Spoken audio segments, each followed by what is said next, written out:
Are you looking for more out of your life? Do you need ideas on how to start new businesses and how to move forward in your own personal life? Well, guess what? You have come to the right radio show.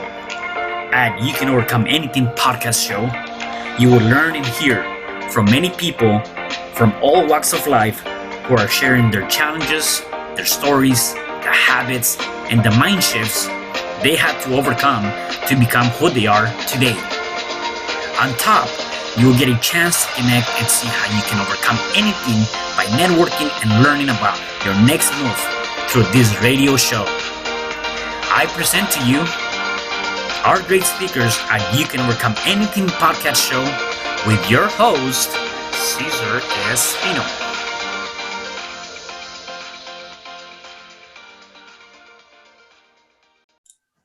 Hello there and welcome back to another episode of You Can Overcome Anything podcast show. It is your host, Cesar Espino.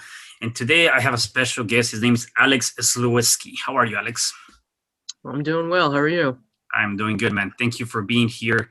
Let me just get started by giving a little bit of your background and we can tap into your story. Alex was adopted from Colombia. He is a mind mentor. A Mellow Mind is a mind that pursues and values personal responsibility for maintaining a standard of self-awareness in a non-judgmental way that cultivates a peaceful lifestyle that transfers suffering into wisdom, which is exactly what you do when you work on, right? So, so definitely, I want to tap into your backstory. Obviously, you were born in Colombia. Tell me more about that story. Obviously, one of your biggest obstacles was really overcoming depression, which probably comes back to where you're born and the things that you went through. So tell me more about that in terms of how did that come about? Sure. Well, it's funny, actually. The depression that I've experienced throughout my life was never really associated with being adopted. I was only adopted when I was 7 months old, so I was technically a baby. However, now I'm 29 years old. The last year, I've been researching more about adoption and what that kind of can do to a child and the different types of trauma that is held within the nervous system that develops over time and makes you a lot more susceptible to things like anxiety and depression and feeling alone and having extreme intense emotions such as guilt and shame. So most of my life, I wouldn't say I was depressed. In fact, when I was growing up, I was pretty happy, but things started to happen over time with relationships, and I started becoming a little bit codependent and kept getting into these patterns of toxic relationships and things like that. And my emotions started getting more intense. And then the depression started coming and becoming a lot more consistent, although I didn't know it was depression at the time. Now that I've kind of been in this world for a while, I can recognize almost everything that's been going on. And I think that it does stem a little bit from the traumas experienced as an adoptee. However, like everybody else, life happened, and I have some unique situations that happened to me that have definitely I can't say the word, but it's intensified that. Yeah, no, that definitely. And so, being adopted, obviously, you were still a baby when you were adopted. Was that once you were able to talk, walk, do all that stuff? Was there any differences? Did you feel different? Did you have either people telling you different stuff that might have also caused any sort of a trauma or depression? Because obviously, I think for those people that haven't been in your shoes and are going through your shoes, like how was that, and how do you deal with that? Yeah, it's actually a much more complicated question I think most people realize, especially if you're not adopted. But if there's anyone adopted out there who's listening, I think that we can kind of agree that there are so many little things that nobody else thinks about. For instance, like when you have adoptive parents, they perceive you in a way that is so much more different than if you had biological parents, simply because they technically bought you. They technically chose you. So just that little perspective shift can change entire family dynamics and can change the way you feel and navigate in your life, in your reality, within your home, within your parents, within your friends, because you always subconsciously know, and some people don't know that they're adopted, but the ones who do are always having that in the back of their head. I'm someone different. Who am I? There's all different types of issues that can come from with like self-identity issues or perceiving, especially if you're racial, like interracially adopted. If you're a black child who was adopted by white parents, or a Chinese child with white parents, or whatever the ethnic kind of mix is, there's a whole pool of issues that can come from that. For me personally, again, I never really had too many issues that were obvious. Things started popping up again within the last year that I realized were probably somewhat significant in the reasons why I felt so different, and why I always kind of had a tendency to observe my reality in a third person perspective. And I was always someone to observe others in a third party perspective as well, which developed a very objective perception and almost attachment to finding objectivity as a solution to help people think better, which is kind of what gravitates us and leads us to why I do what I do now. Yeah, and that definitely makes sense. And again, when you look at the unconscious mind, the conscious mind, right? Between the ages of 0 and 7 is when it's more responsive. So anything you've gone through, and even in your case, going through all of that, right? And I've too realized that I've never met my biological father, and so now, recently I realized that there was things that happened during the ages of 0 to 7 that, although I'm okay with now, back then my inner child was not okay with those things, and therefore they're coming back to life now and kind of dealing with that. And so that's the point that I was trying to make, is that when you go through a lot of different things between 0 to 7, and you don't deal with those emotions or things of that nature, they tend to show up later in your life. And so therefore I think that it's critical people like you that do the work that you do can help heal, for better lack of words, those people, and help them come out of that from that perspective, right? And so, Yeah. so yeah, go ahead. Yeah, no, I mean, exactly what you said is the inner child is something that I think we're going to be seeing a lot more of in terms of being talked about, especially trauma work in general. And I won't get into too much of all that right now, but what it really comes down to, what I'm all about, what Mind Mentor LLC is all about, is facilitating advanced self-awareness. Because, like you said, you're starting to realize reasons why you think the way you think, reasons why you do what you do, maybe even fears, attachments, issues that you have with relationships, issues that you have with yourself. It all stems from when you're a kid. And if you're not aware of that fact, and kind of just don't develop the skill to non-judgmentally investigate and non-judgmentally just reflect upon those various types of things, you're not going to really be fully aware. And one of the biggest problems I see today is that you have 95% of people walking around, especially in America, believing and truthfully thinking that they are self-aware, 100% self-aware, when in reality, only about 10 to 15% are by criteria self-aware.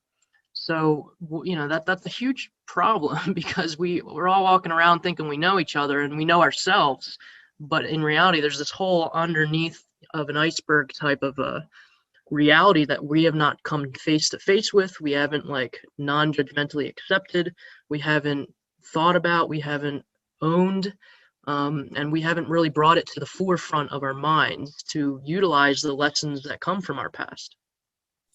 Yeah, wow, that's crazy. And so let me ask you this: how did you decided to step into this? Like growing up, now you're in the States, so obviously growing up, being adopted, going through all of those emotions and things of that nature. You got to the States, and at which point did you say, I want to go into this? Or how did you even come across doing mind mentoring? Sure. It's definitely a long, just like anybody's story, it's a long, winding road with obstacles and challenges and, new opportunities. For me personally, it started when I was a kid. I always saw and attempted to see things for how they truly are. It had a lot to do with my parents. My mother and my father were somewhat the great parents and everything. Great adoptive parents. They loved me and my sister and did everything for us. However, they, like many parents, most parents, I would argue, had trauma that they never processed, that they never dealt with, and they were very emotionally immature and still to this day struggle with that. And as a child, I think being adopted, a lot, like I said, a lot of adoptees tend to feel very different, so that they're already born into like this mindset where you start to see other people differently than if you were to be inclusive and included with them, because you already feel different. Um, since a kid, I've always strived to help like my mom see things a little bit more objectively. I was that kid who said, if I got in trouble or something, my parents said, do this because I said so. I'd be the one who said, well, like, why? Why does that make sense? Just because you say so doesn't make it a good reason. I want to know the real reason. And then they would say, I'm giving them attitude. And then all these other things would come into play. But anyway, so moving fast forward, that's something that has always been ingrained in my personality and my perspective. All my friends, I've always been kind of that person that people would come to for objective perspectives, for more introspection advice, and not the typical advice that you tend to hear, but actual real deep down advice that people sometimes don't want to hear. And then I've been doing that throughout my entire life, throughout college. I went to college and I majored in things that I really wasn't that passionate about. But I also took classes that taught about human ecology, which was really the study of humans and their behavior and how they interact with all different types of facets and sectors in this world. And then up until last about a year, I actually took some courses, and from Dean Graziosi and Tony Robbins. I'm sure some of you probably heard it, from KBB, and that actually was the YouTube video that they launched that really made me understand I have such more potential, because I have a full-time job right now. I'm a GIS analyst, which a GIS analyst is also someone who analyzes a lot of data and finds spatial connectivity between things. So I've just been developing this like analysis type brain, with an ability to help people navigate to authenticity. And that's why I started Mind Mentor, because I don't consider myself a life coach that just shows people how to get to where they want to be. I show people, I don't even really show, well, I show people who they truly are authentically by navigating them to a much deeply rooted truth, so that they can build a solid foundation.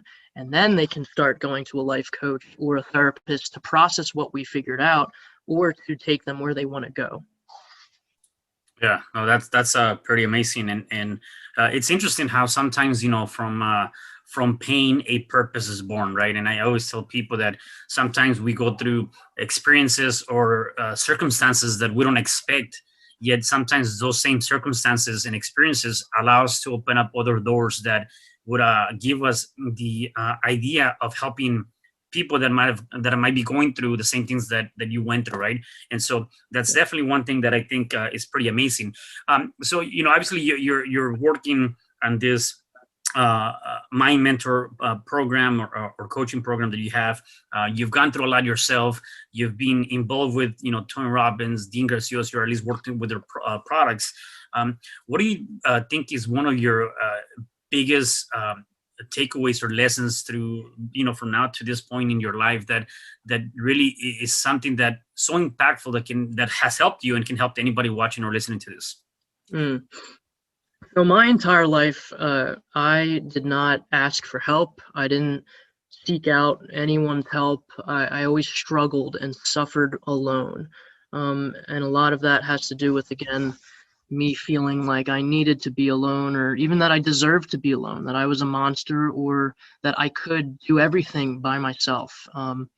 What I've learned over this last year is how important, how helpful, and how smart it is to find a coach, to find a mentor, to find a therapist, to find a friend, to find anyone who you can communicate with, build relationships with, and just trade perspectives, because it's that communication that allows you to get to the next level that you can't do by yourself. Now, on the other hand, I have gotten very, very, very far by myself. I have. But at the same time, I have suffered and suffered and suffered and suffered and suffered, when I probably didn't have to suffer as much as I did. Um, and I think it's just a direct result of me not even, I didn't know what a mentor was. And I think still people don't understand what a life coach is. And they don't understand, sure as hell, they don't understand what a mentor versus a life coach is. So that's one of my most important takeaways. Is just people, find people to help you. Yeah, it reminds me of an African proverb. It says, "If you want to go fast, go by yourself. If you want to go far, go together." Right, and again, obviously in that continent, if you digest that, is that you can only do so much on yourself. Yeah, you can probably go super fast, and then you're gonna hit this freaking wall, and then like now what, right? But if you want to go far, you got to find, as you said, the mentors, the people that you surround with. I think that's so critical. And I always tell people that sometimes it's like, think of it as you going to school or college. That teacher is essentially, to an extent, however you want to see it, is teaching you, is mentoring you, is showing you. You pay for that. Why wouldn't you get somebody on the real life to really help you develop whatever skills in, or go through whatever challenge you're going through, and help you overcome those challenges, right? And so that's Yeah. one thing that I think is so critical. Yeah, definitely. Yeah. So one thing that you have here is that in terms of, the thing that you want to leave with the listeners, and just kind of going through that. Obviously, you have a mind analyst that transforms personal suffering into wisdom and acceptance, and this is a 10-month program. Is that how that works? I think it's changed a little bit since Okay. that description. But I actually wrote something down. I'm much more of a writer than a speaker, so if I could read it to you, Yeah. it'll help. It's because it is a little bit difficult to understand, to be honest. Yeah. So the whole point of all of this is, I really truly believe people underestimate the power of building a strong foundation and building an authentic perception, an authentic personality, an authentic interpretation of their reality, with all of its good and all of its bad, not just its good. We have to learn how to objectively perceive all of our suffering and all the bad things in our life as well, but we're very subjective about it. We assume that we shouldn't experience any suffering, especially when the suffering is present.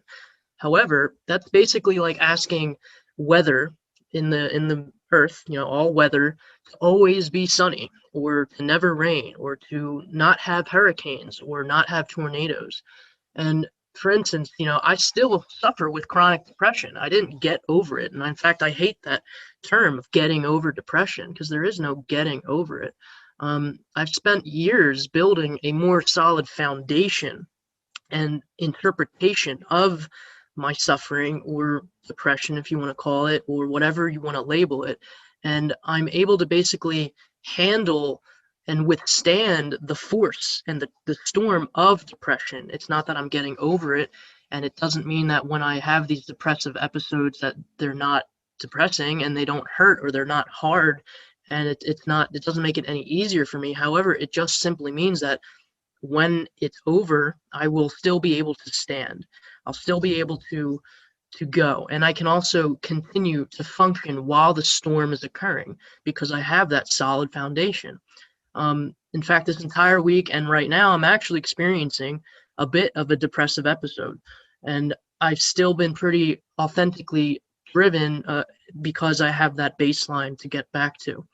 And my mind analysis is basically something that cultivates that authenticity. It's a first step for creating and building upon a solid foundation that's rooted in authenticity, that's rooted in truth. And it's like a blueprint for the human experience, and a holistic type report that basically allows you to encourage that objectivity and critical analysis, and allows you to have proper development. It's a personalized, systematic, holistic method that analyzes the client's forebrain, the midbrain, and the hindbrain to identify core reasons for specific issues, desires, fears, attachments, maladaptive coping skills, perceptions, emotional triggers, and bad habits, while also preventing any continuation of harmful lifestyles by addressing specific problem areas and creating action plans and providing strategies with real next step recommendations. So instead of the typical therapy or whatever that validates symptoms of a client with really cookie cutter based approaches, what I try and do with my mind analysis is to literally raise this standard of holistic analysis by highlighting root causes of core issues while measuring and quantifying effectiveness of the process through different tools, questionnaires that accurately describe the overall current situation of the client so that they know what they should do next. So they know, should I go to a therapist? So they know, should I go to a life coach, and really understand themselves on a much more realer level.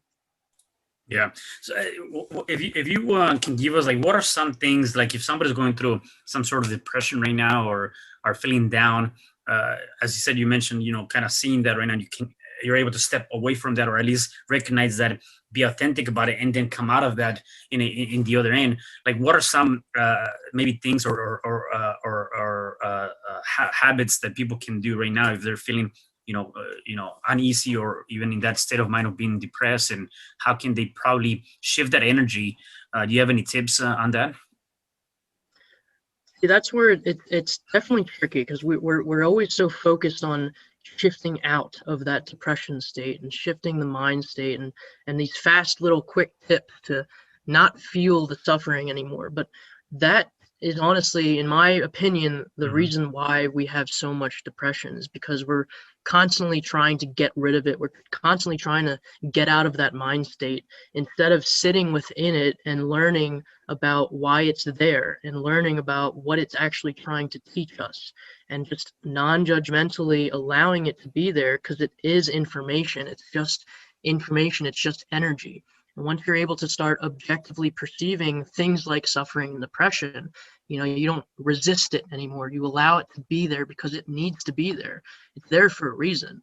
But if you don't want to listen to the reason and you just want to quickly change, it's going to come up. It's going to keep coming up and keep coming up, and it's always going to have control and power over you.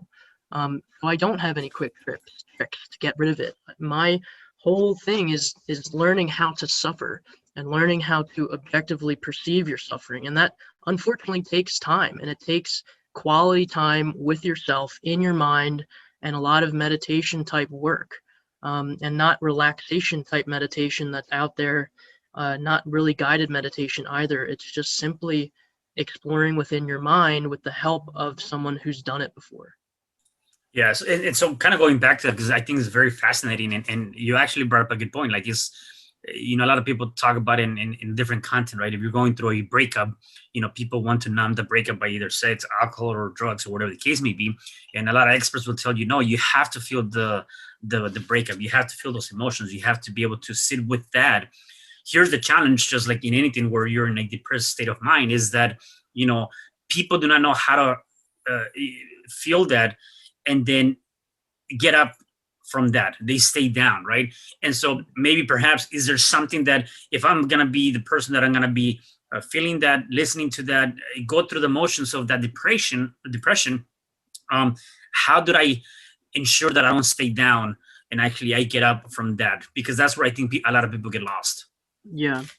Yeah, and it's definitely hard. And I don't think there is this great answer, because everybody's different. Everyone's in different situations. Everyone had different experiences. You need to have a certain formula to really stay above that drowning line. And a support system helps, and learning about the ego helps, learning about codependency helps, learning about intergenerational trauma. There's probably a reason why whatever you're feeling is so intense, and it has a lot to do with your childhood, with even your parents' trauma that they might have projected onto you and given to you throughout your entire life.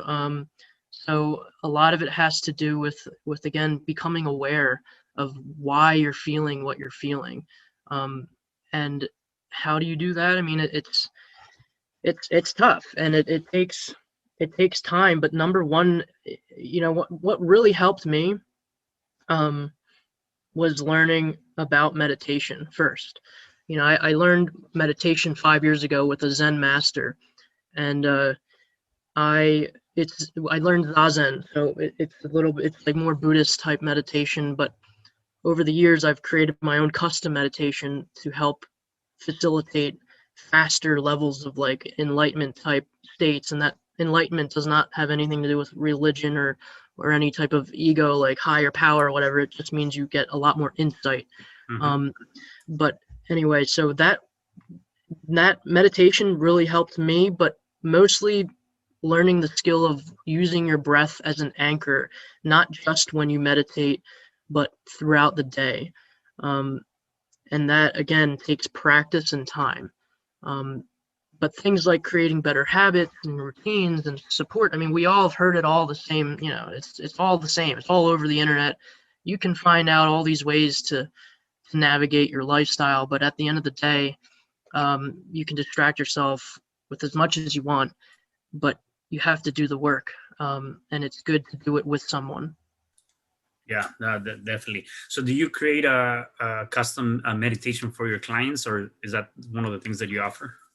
Yeah, I have my own custom meditation. And it's actually, I'm creating a 30-day blueprint for it currently. And I'm also creating a book about it, but that's not Mm-hmm. going to be for a while. But yeah, that's something that I teach my clients. It all depends on the client, but I don't customize the meditation for the client. My meditation is just, look, this Gotcha. is what I've done, this is what I've created, this is what works, this is what it does. If you're Yeah. interested in doing it my way, it's not easy. It's not. It's more so actually teaches you literally how to suffer while meditating, Mm, so that you can actually develop the skills to handle suffering while you meditate, and then bring the skills to real day-to-day life. yeah. um, but it's not easy, but I've done it with people who've had complex PTSD and who had dissociative identity disorder, who literally created different personalities because of their trauma as a child, and it slowly started integrating their personalities together to make them whole, because a lot of things can come up in this deep meditation where you go back to the childhood and you have these things. So it's not necessarily great for people with trauma if you're doing it by yourself, but it's definitely options for people who really feel stable enough to start integrating their consciousness with their subconscious. Yeah. One thing that I think is interesting, maybe you can give me some tips on meditating, is like, I don't know if there's, I don't think there's a right or wrong way to meditate. It really comes down to how you feel. But that's one thing that I always often been asked by people is like, I do not know how to meditate. Like, how did I go into that meditation? I always tell people that if you want to win the day, any day, you got to do four things in the morning. Number one, you want to do this is something that I think is powerful. Is number one, you want to do journaling. You want to be able to get the stuff out of your head into a piece of paper, just like a computer. You want to download the information. Number two, you want to be able to do affirmations that are powerful, obviously say them with a good attitude, and feel those affirmations. Number three, go out and exercise. And number four, I talk about meditation and gratitude. And the question I've been asked is, how do you meditate? Because I don't know how to meditate. I cannot stay still. I cannot have all this noise. I have everything going on. What is your take on that? What is your advice in terms of how people can actually get into that meditation and start practicing that on a day-to-day basis? Hmm. Yeah, that's that's definitely the $1 million question, because in my opinion, there's a whole history behind meditation, and unfortunately, the word meditation has been prostituted for so many years, and it's been a word such as mindfulness that has been used by gurus, scammers, people who just wanted to push their own agenda. In the 60s, it was very popular, but it had a lot of religious type connotations to it. And then people started going to these long retreats and realizing that it was all a bunch of BS. So the media took meditation and it took it where it should not be. So we have to address that obstacle right now, because most people's understanding and definitions and perspective of what meditation is just flat out wrong. Most people think meditation is like relaxation, and there's a huge difference. And it can be extremely difficult to learn how to meditation when nobody really understands what the hell meditation is. So that's definitely one of the biggest obstacles I think that people have. And like you said, am I meditating right or wrong? So there's just so many different misconceptions, and everyone has their own versions of meditation. And yes, there is no right or wrong meditation, but you need to know why you're trying to meditate.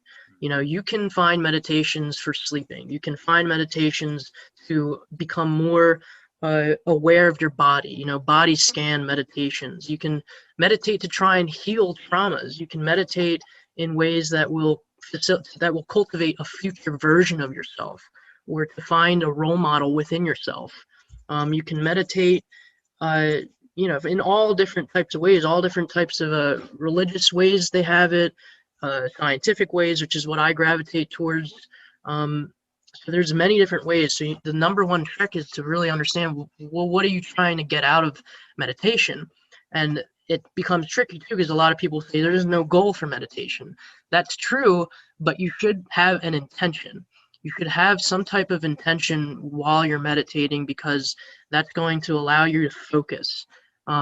So again, it's hard for me to give advice on how to meditate, because it all depends on what kind of meditation you're looking for.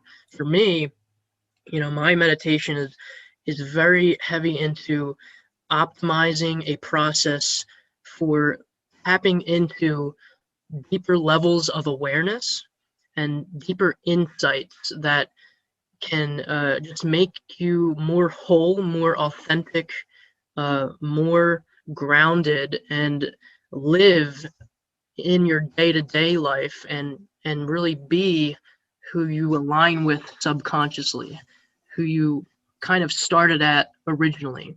And so it doesn't allow you to attach yourself to these egos, to ego and to external influences and things like that. It navigates really what's going on underneath that iceberg.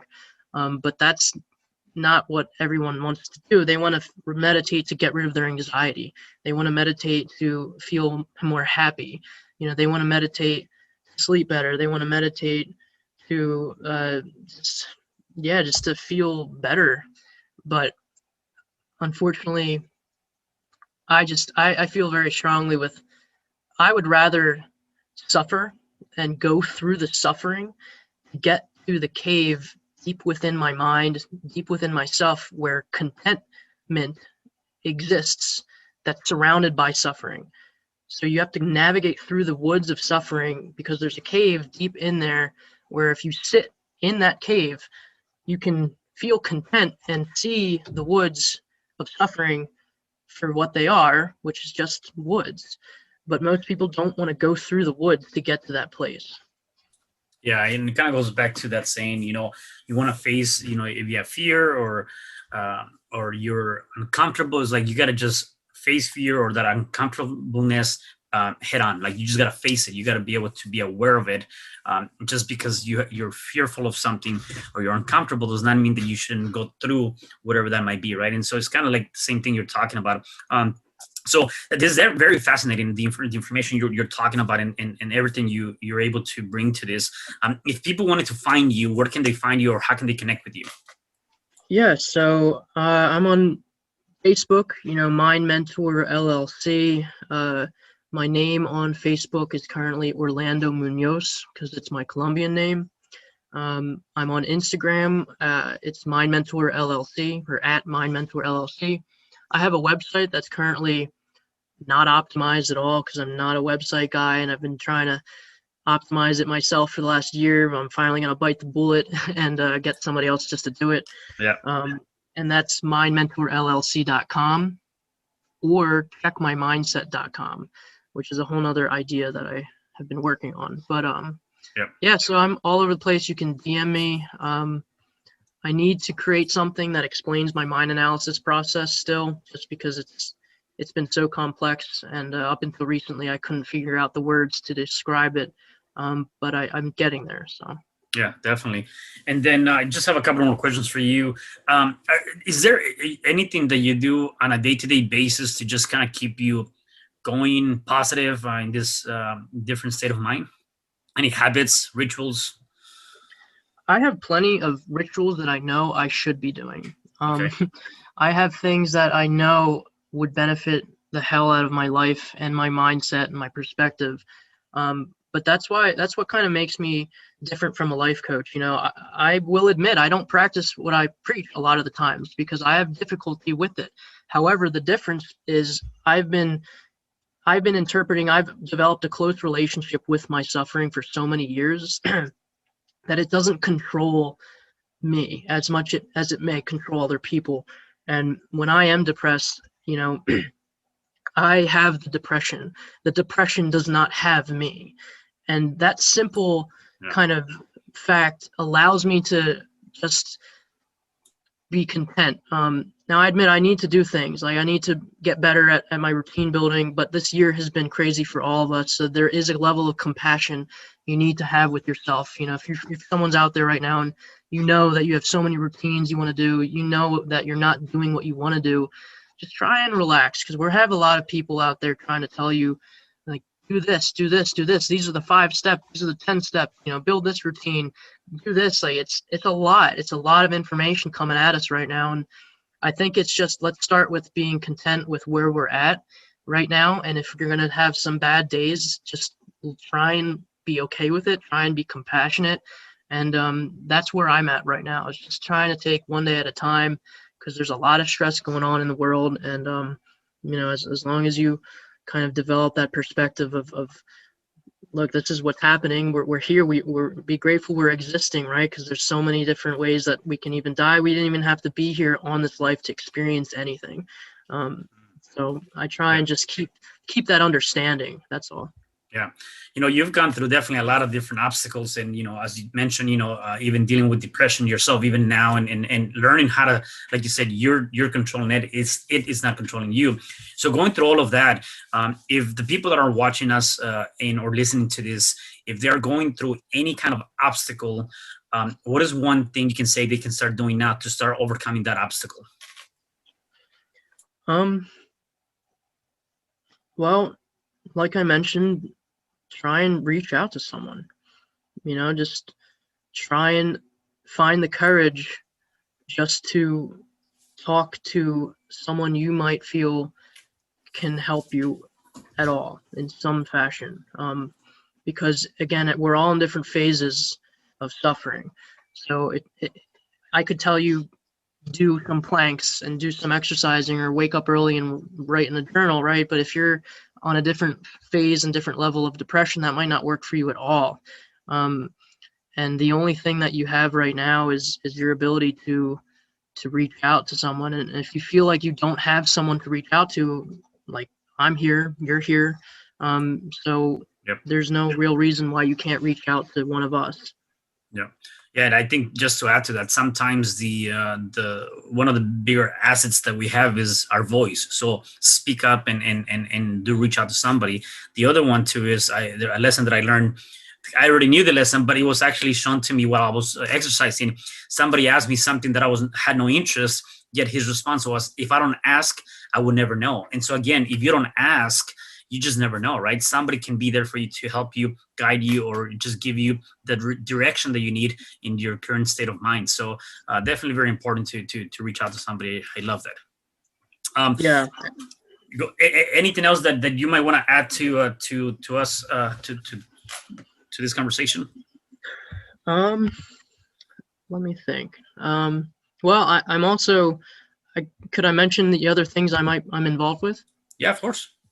I also am the co-host of my own podcast interview thing on Instagram called the Collective Minds Talk Show. It's at Therapist versus Life Coach. And on that show, me and my partner, who's a therapist, we interview a whole bunch of different people in the mental health industry, or health industry at all. And we try and make radical collaboration with health professionals the new norm. And we talk about how important it is to have holistic approaches for people's health. And so there's a lot of great information in there with a lot of different professionals. And then the second one I have is at Voices of the Adopted. And that's where I basically interview all adoptees, biological parents, adoptive parents, and I try and help primarily give adoptees an outlet and a virtual space to voice out their own suffering, to transform their perspective of suffering, and to transform their understanding of vulnerability and make it part of their power. That's awesome, Alex. I got to tell you, it's very powerful, the things that you're doing and really how you're impacting the world and people in that space. And I got to commend you for that, because that's very, very, very huge for anyone to do in especially what we're going through right now, right? And so definitely thank you to that. Yeah, Alex, I had a great time being here with you and having this conversation with you. If you don't have anything else, then I want to say thank you for being on the show. Yeah, thank you. I appreciate it. Awesome.